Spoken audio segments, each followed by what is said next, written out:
Soldiers pose after returning home. 80 years later, experts are shocked when they enhance the image. The photo had gathered dust in a wooden frame, hanging quietly in the back of the town's historical museum. It showed 3 soldiers standing proudly side by side, smiling in front of a train station, each with a duffel bag and tired eyes. The year was 1945. The war had ended.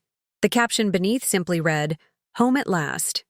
For decades, visitors had walked past that image without thinking, much until a new intern named Julia decided to scan and digitally enhance it for a veterans exhibit. As the resolution sharpened, something strange appeared in the reflection of the train's window behind the soldiers. It wasn't just the reflection of the station or bystanders. It was another soldier, standing a few feet behind them, but oddly translucent. He had no shadow. His uniform looked standard, but his face was the same as one of the men already in the photo.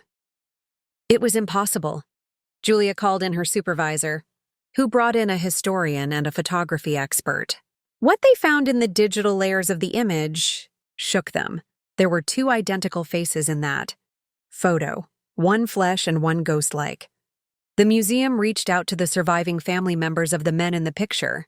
One of them, Mr. Albert Hayes, now 97, came in person.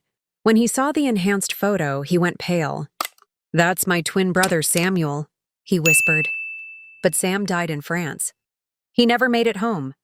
Confused, the staff told him both men were listed as returning together.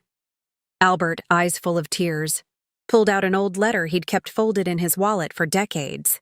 It was from Sam, dated days after his supposed death. The postmark had always puzzled him. He'd assumed it was a mistake.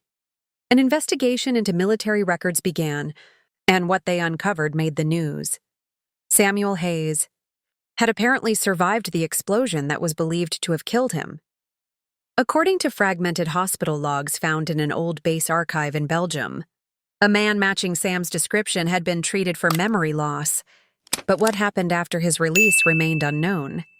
Even more puzzling, a local newspaper in a small, Midwestern town published a photo in 1951 of a man helping rebuild a school, a man who looked exactly like Samuel Hayes. Only older, Albert stared at the image long after the museum closed that night. "He came home," he murmured, "but why didn't he come to me?" The reflection in that photo had opened more than a mystery. It reopened a wound that had never truly healed.